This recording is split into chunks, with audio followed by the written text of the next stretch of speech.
all over the place.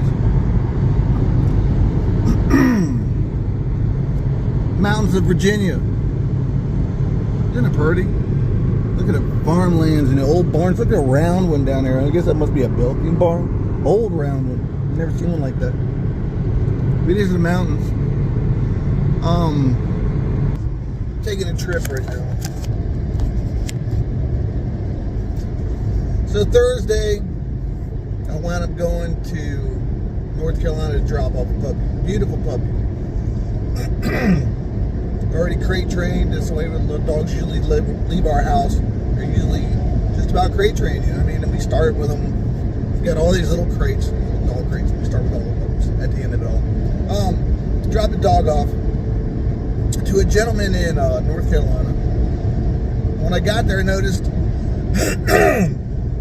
the guy was using a voice box and he had an artificial leg. I thought, hey, this dog would be a great companion for this guy, you know. He could walk around. He did walk around fine, but he did have a wheelchair. I guess we're just moving around the house. Dropped the dog off Thursday. Friday, this is the whole point of this video, is what I'm getting to with Friday, was a funeral that I had to go to for my brother. He was my best friend growing up. As we ran around, he got married, settled down. He got into the pigeons. I didn't have time for that. I never lived somewhere very long in one spot to be grounded enough to do anything like that. I thought it was neat what he did. He had parrots. He had all kinds of stuff going on, and no, I didn't have anything. I didn't even have a dog at the time. But I moved to North Carolina over one winter. I remember it was December. I went to North Carolina in 1992, and over the course of this and that, and some other things that happened, I wound up in this trailer, nice trailer at the end of a long road, very end of it, you know. And it had a couple barns in it. One weekend when I was up down there with my brother, he's like, "Hey man, let me give you a few pigeons." So he did, some homing pigeons, and I took them home, and I put them in, what do they call it? And I put them in this barn, and I had it separated where I had breeders over here, and as they started flying, I had them on the other side. And I would actually fly them from my house. I wasn't racing them or nothing, but I do remember times I would let them go first thing in the morning, and as I would be riding to work, I'd got to loop around and come back into Durham, North Carolina. I could see my group of pigeons. Look, I got snow flying off this car in front of me. I could see my group of pigeons flying over the interstate. It was really neat to see. Time passed. I think I wound up selling those to I think I gave them to my buddy's mom. She liked pigeons and stuff. She let them fly around the house, whatever. But it took a while before I could get back into it. Anyway, him and my brother were involved with the Cumberland Valley Racing Club out of Hagerstown, Maryland. That's the same club that I was getting involved in when I lost my buddy Dave a while back. You remember Dave? Remember Dave's videos where he built Dave a loft, got him all straight. He was dealing with cancer at the time. My brother, we'd also, I don't know if I did a video about it, but I spent a whole weekend, me and my cousin Jamie went down to my brother's house and built him a loft. Yep, he had all the supplies in there. We just knocked it out and built a real nice build. Put a door in it, a loft, a couple windows. Heck yeah. But he got sick after that. He couldn't really do much with it either. I think a lot of the old timers are disappearing, you know. But anyway, meantime, I have birds. You know, you've seen how I started my channel with my pigeons and everything I've been through. Today's not one of the, showing you my birds today because I'm on the road. Apparently, the dog, they gotten to be too much for this guy, and he was like, my wife said he called up basically crying. He really just cannot handle this dog. He just cannot literally physically do it. And I understand that as well. That's what my brother just went through. He just went through this stage where all these things he wanted to do, but literally had to accept the fact that he can't. You can't do it anymore. You're not going to do that anymore, ever again. I think it's one of the biggest things we all worry about as we get old. Is the things that we won't be able to do anymore. And the biggest blow to a man's ego is not telling him he can't do it, but him having to tell himself, you can't do that. Your body will just know, and it won't let you anymore until you get to a certain age. I'm just glad I'm hanging in there. I've got things I really want to do, just like we all do. I got things I want to do, things I want to see get done before that day, because it's inevitable. But anyway, my brother, they found him unresponsive. He was in the midst of losing his house through a divorce. He was in terrible, terrible health. He could hardly even walk.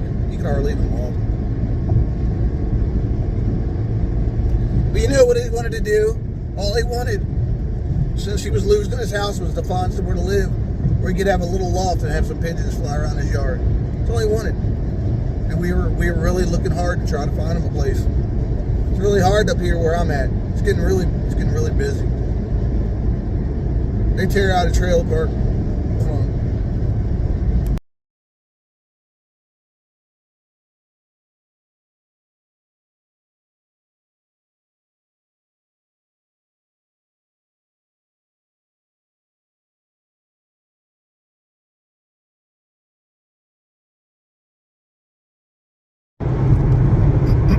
Wouldn't that suck if it just blew over? Wind's blowing really bad. It's blowing this whole car over. Anyway, let's get back to where we're at. Wife called. I had to answer the phone. But like I said, they joined the club. Where was I? And then, okay, so now I'm heading back to North Carolina again. Buried my brother Friday. I hear it is Monday morning. I'm heading back to North Carolina to get this dog. We're going to give him a refund on the dog. He's going to pay me for the trip again. Can't take care of the dog, which I understand that bad off, but little puppies are hard. And you know, it's like funny, everybody wants a puppy because this isn't the first time we've dealt with having to take a dog back. Everyone does a contract and gets a dog from us, and we look into it as best we can and decide if it's a good fit for the dog and for the owners, you know. We try our best. We don't just, here, anybody that wants one, here's a puppy. No. And then especially when you have a certain price on your dogs, it keeps away a lot of those problem people that have no business with a dog, you know what I mean? Can't even afford his first vet bill. If you can't afford a nice dog and pay for a nice dog, you know, bred temperament, beauty, and all the other good stuff that goes along with it, are German Shepherds. And you have no business having one, you know? But this isn't the case. This is the case this old man, one man, he really can't do it. So I'm going to go get the dog and take it back home. We've already got him sold again.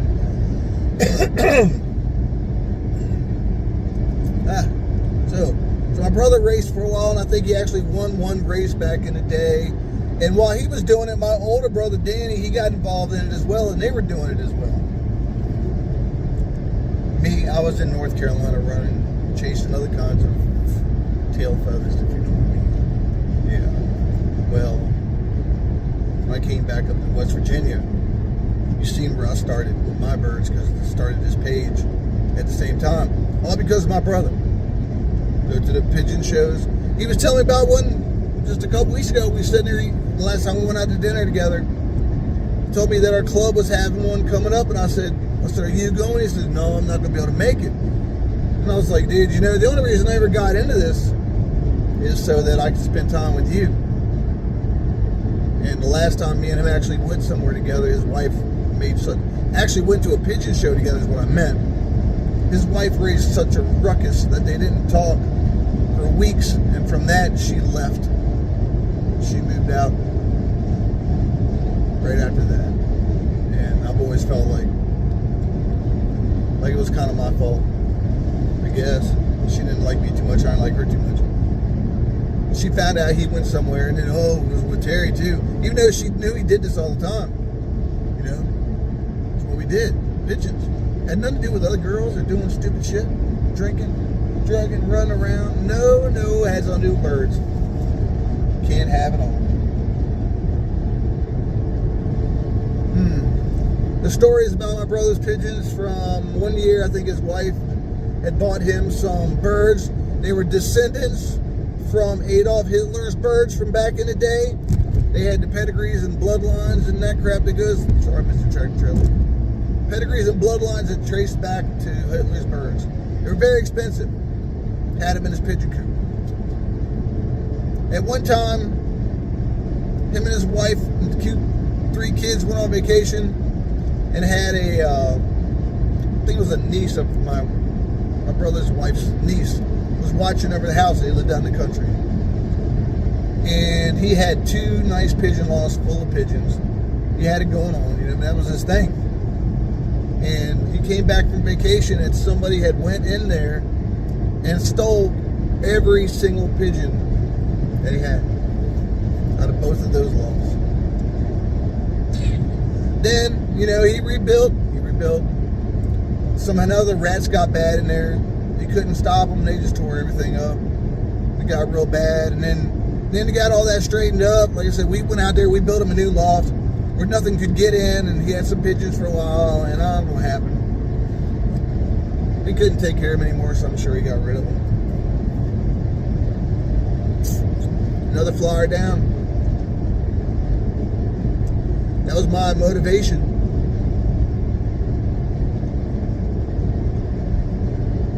He's the one that got me started. So I guess the question is now, is who got you started? Who got you started in these pigeons? Who you got to thank for this? Or not thank for this? Who gave you some wrong advice or good advice? Anytime I ever got into anything, I pretty much tried to surpass everybody else. Not saying I always had the best of everything, but I made the best out of what I had. Anyway, that's Terry over here hitting Hollow Loft. It's been a lot. Like I said, my brother's in the ground. You know, blessings to him and his family.